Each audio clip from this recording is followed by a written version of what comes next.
The moment I had been dreading finally arrived. My husband, who has tormented me endlessly, and his ever-critical mother. I can't even count the number of tears I've shed and the times I've been hurt.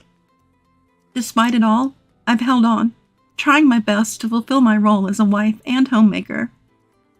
But my husband, he never seemed to care about my struggles. He even decided to move his mother into our home without consulting me. Is your mom all moved in? Of course she is, but here's the thing. Yeah, she's settled in. In fact, I just finished moving back to my parents' home. Wait, what? Your parents' place? His voice over the phone was tinged with panic. I could tell he hadn't seen this coming. But don't think it ends here. I owe you for all the pain you've caused me. My name is Eleanor, a 44-year-old homemaker. I met Raymond at a party when I was 20, and we instantly clicked. Just 3 months later, he confessed his feelings and we started dating. A year later, as I turned 21, he asked, "Will you marry me?" A year after our marriage, I became pregnant and our first son was born. I thought I would have the fairy tale life I had dreamt of during my school days. But life wasn't that simple. Hey, is dinner ready yet? Did you make the bed?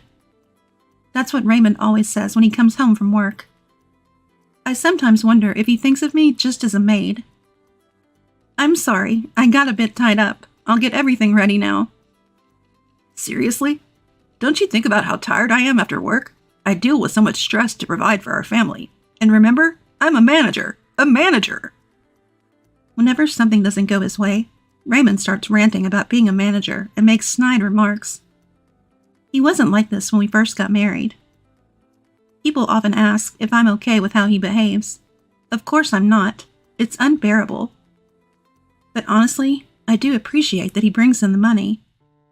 Thanks to Raymond's good salary, we've never had financial troubles.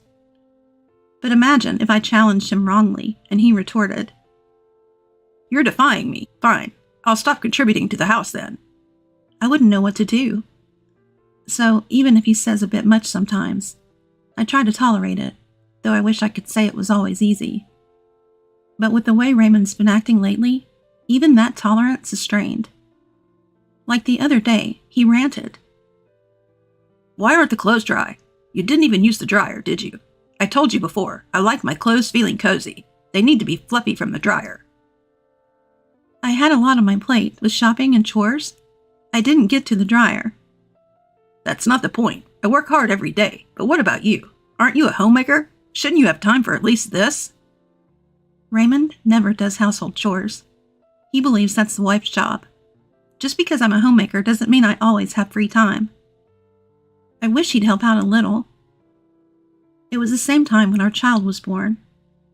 "I'm busy with work. I'm tired." Always some excuse. So I've done all the household and childcare duties by myself. But there's another source of stress. My mother-in-law. "Eleanor, did you clean this properly? And what are you planning for dinner tonight? Surely not some takeaway." Whenever my mother-in-law visits, she's always like this. She constantly looks for my mistakes and never hesitates to criticize. Both mother and son act similarly. Like they say, the apple doesn't fall far from the tree. And today, she started again. "Eleanor, how many times have I told you? Clean the house every day to make it comfortable for my son. Why don't you? Are you ignoring my advice on purpose? This is why I was against my son marrying someone like you. You can't even manage the house properly. Just looking at you infuriates me." Constant criticism from Raymond and my mother-in-law, and I endure it all with a smile. But there's one thing I just can't overlook. Mother-in-law's gambling habit. Whenever she has the chance, she's playing poker, slot machines, roulette, or craps. She just loves to gamble. And she spends all her money in the blink of an eye. Worse still, she laughs about it. And Raymond just laughs along with her. Hold on a second. Whose money do you think you're using? The money mother-in-law spends on gambling comes from our household savings. I've brought this up to Raymond multiple times, but I'm just as upset about it. Hey, could you tell Mom? I mean, I could tell her, but if I do, I think she'd be really shocked. Plus, I'm so busy with work, I don't think I can discuss it calmly. He always comes up with these excuses and never acts. So, I decide to convey Raymond's message to mother-in-law for him. Why can't a mother use the money her son earns? He told me I can use as much as I want. She retorted, thinking that Raymond would back me up. I say, Raymond feels the same way. Could you please stop using our household savings without asking? Right, honey? But Raymond interjects. What are you talking about? The household savings is for all three of us. Excluding only Mom is wrong. Sorry, Mom. Don't listen to her. She's lying. You can use the money as you always have. This is how Raymond always changes his story depending on who he's talking to. Moreover, he started blaming me for mother-in-law's gambling habits, saying they worsened after we got married 3 months ago. That's just not true. Even before our marriage, mother-in-law was gambling frequently. Whenever I went shopping, I'd see her coming out of the local poker club. But when I bring this up to Raymond, he accuses me of lying and then ignores the issue. He'll never see his mother's true colors. The snide remarks keep coming, and I'm getting fed up. Oh, look at the time. I should get going. Wait, Mom. You didn't forget about our plan, right? How are the preparations? Yes, they're well underway. What plan? What are these two up to? I'm taken aback by Raymond's sudden question and try to figure out their scheme. With that, mother-in-law, humming a tune, leaves in high spirits. At last, she's gone. I think to myself. I look over, and Raymond is grinning from ear to ear, waving until his mother's out of sight. A week later, I finally understood the meaning behind Raymond's words about preparations. Have a good day. Slam. As usual, Raymond leaves for work without responding to my farewell. While most couples would greet each other with smiles, that warmth is long gone between us. I gaze out the window and see a neighboring family, looking so happy as they walk by. I remember the days when my son and I used to go for walks just like that. Lost in my thoughts in the morning, the doorbell rings. Yes, who is it? Oh, it's you, mother-in-law. Wait, where's Raymond? I wasn't expecting her to show up today, especially not this early in the morning. Oh, something came up at his work, so he had to go in unexpectedly. I see. Why on earth is she here? She's not expecting to have breakfast with me, is she? No way she would think of doing that. Or would she? A flurry of thoughts about mother-in-law raced through my mind. Then she says, Why are you standing there looking so blank? Get things ready. Ready for what?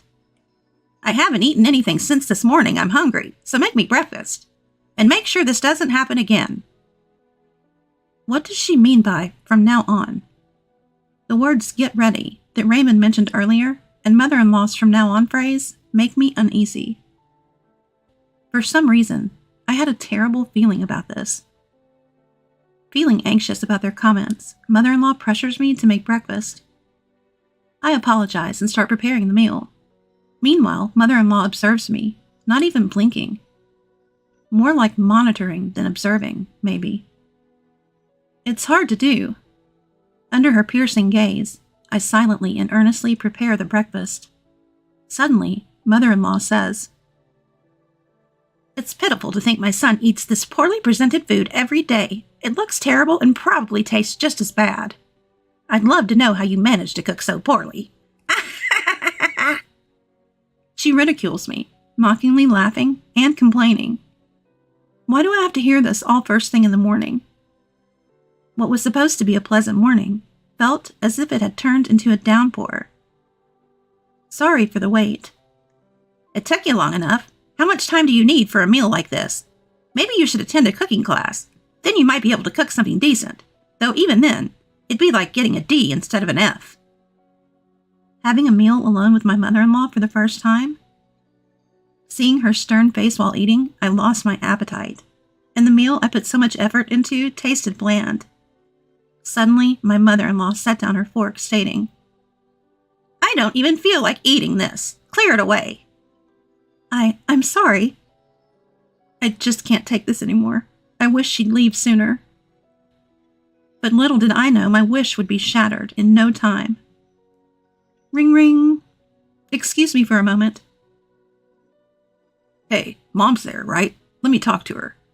Handing the phone to my mother-in-law after Raymond's request, she exclaimed, You told me we'd discuss that matter, making me come over so early? Now you say you're at work. What's going on? Sorry, something came up. I'll be back before noon. Just relax till then. Hurry up. Being with her is just stressful. She ended the call with Raymond and returned the phone to me with a slight throw. Trying to ask what Raymond had said, she just glared and told me he'd be back before noon. 3 hours later, Raymond returned home and immediately asked her, Sorry, Mom. So, are you ready? Yes, just need to pack my things. Pack? What? Before I could process, Raymond dropped a bombshell. From now on, Mom will live here too. What? It was a shock. I always thought it would be just the two of us living here, but now my mother-in-law will be moving in too? The mere thought of my mother-in-law coming here terrifies me. Living a life constantly getting snide remarks from Raymond and my mother-in-law every day. I just can't bear the thought of it. Mom, I'll help you move on my next day off. That would be helpful, but don't bring her along. We don't need someone useless. Don't worry, it'll just be me. This shocking twist left my mind blank, unable to process anything. That evening, Raymond and his mom went out for dinner. Alone, I pondered our future. How would I coexist with the two of them? Was I just supposed to endure everything? Or was there another way? The same thoughts kept replaying, but no answers came. Lost in my despair, I felt tears spilling when suddenly, ring ring, a phone call. Wiping away my tears, I answered, and the voice on the other end was, "Oh," a call from the most unexpected person. The familiar voice echoed in my ear when I picked up the phone. Mom, it's been a while. Eric, it has indeed. Have you been well? Yeah, I'm good. Granddad and Granny are also doing well. We're all getting along. It was my son Eric on the other end. After graduating from college, Eric took a job at a company near our family home. Because his work was close, he had chosen to live with his grandparents, away from us. When will you come to visit? It's been years since you last did. The two of them really want to see you. I'm sorry. I've been so busy and just couldn't make it to the family home. Busy with what? Isn't it because of Dad and Grandmother? He hit the nail on the head. The reason I couldn't visit was indeed because of those two. Raymond didn't like the idea of me visiting my parents. As a homemaker, Raymond only sees me as a mere housekeeper. He has this ridiculous notion that I should always be taking care of the home. And his mother-in-law shared the same view. She too only saw me as a convenient housekeeper, always expecting me to tend to the house. So I felt trapped, unable to leave, and just living within the confines of our home. It felt like I was a bird caged up. Eric knew this. He once visited this house and remembered the words Raymond and mother-in-law had hurled at me. Aren't you a homemaker? Then you need to do your household duties properly. A housekeeper who can't even do chores is useless anywhere. Be grateful you're even needed here by us. It was then that Eric first realized the treatment I was getting from the two of them. I thought as much. I'm sorry for making you worry. Listen, Mom, I have an idea. Then Eric suggested something unexpected. It was something I hadn't ever considered. Really? Are you serious? Of course, it's to help you, Mom. While it might seem obvious, Eric's words became the lifeline I needed for my hellish life. From the next day, while Raymond was at work, I started implementing what Eric had told me to do. Being cautious not to let Raymond notice, and always vigilant for the often unexpectedly appearing mother-in-law. There were a few close calls. Hey, have you been up to something lately? Why do you ask? Mom mentioned it. She said you've been acting differently. You're not cheating on me, are you? Last time, I was saved by Raymond's ridiculous misunderstanding. But I can't underestimate my mother-in-law. She's sharp. I need to be more careful and not let my guard down around her. Still, it's clear that Raymond doesn't really care about me. Well, that's fine. It actually makes things easier for me. In fact, it's a relief. I can't wait to see how they'll react to what comes next. Ring ring. Mom, how far along are you with the preparations? I've got everything ready and I've made a lot of progress. Now we just wait for the day. Speaking of which, do you know when Grandmother is moving in? She's moving in the day after tomorrow. I overheard them talking about it when they were in a good mood. I have to make sure they pay for everything they've done to me. The climax is approaching. The morning my mother-in-law is set to arrive. Don't slack off just because I'm not around. Also, help Mom with the luggage when she gets here, and keep the house clean. Mom said she won't forgive even a speck of dust. I understand. After seeing Raymond off, I start the final preparations. Then, the doorbell rings. Good morning, Mom. Eric, I'm sorry, but can you help me? Of course. Let's get this done quickly before Grandmother arrives. With Eric's help, we finalize everything. And 30 minutes later, all right, let's go. I hop into Eric's car and we head to a certain place. Ring ring. Hello. The moment has arrived. Raymond and mother-in-law have tormented me endlessly. I don't even know how many tears I've shed or how much pain I've endured. Yet I've persisted, trying my best as a homemaker. But Raymond never seemed to care about my struggles. And he decided to move in with his mother without discussing it with me. Is Mom all settled in? Of course she is. But guess what? Yes, she's all settled. And I've just finished moving back to my parents' home. What? Back to your parents? Raymond's panic was evident, even over the phone. But that's not the end of it. He's got a lot coming his way. I delivered the final blow to Raymond. Today's the day we get divorced. The divorce papers, already filled out with your name, are on the table. When you get home, all you need to do is sign and take them to the courthouse. Just to make sure there's no delay, I've arranged for a lawyer to accompany you. The lawyer will also discuss the division of our assets. Raymond, taken aback, blurted out. Wait, what are you talking about? Divorce? Are you kidding me? No matter what you say, it won't change my mind. Oh, by the way, we don't have a single cent in our savings. What? That can't be true. I've been contributing every month. Yes, but your dear mother gambled all that money away. We have nothing left. What? I suggest you and your mother figure things out. Good luck. Right after ending the call with Raymond, his mother showed up at the house, arms laden with bags, enthusiastically ringing the doorbell. I didn't answer. Infuriated, she yelled, Hey, open up! How long are you going to keep me waiting out here? Open the damn door, you wretched woman! Get out here! Her screaming and swearing at the front door attracted the attention of a passerby. They suspected her of causing trouble and called the police. In just a few minutes, officers arrived and took her away. About 30 minutes later, a distraught Raymond, unable to focus on his work after hearing the news, rushed home, but I was nowhere to be seen.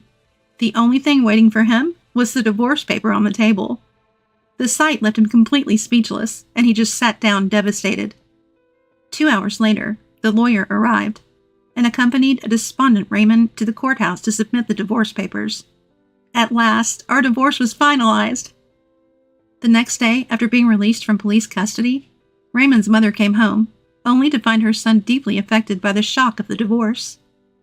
Although Raymond had planned to live with her, the trauma of the divorce made him take a leave from work, and a month later, he resigned.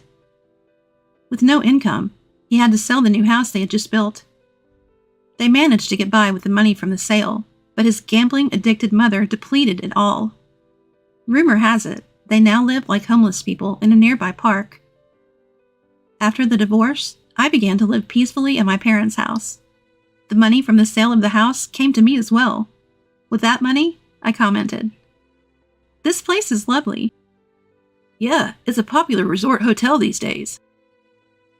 I was on vacation with my family.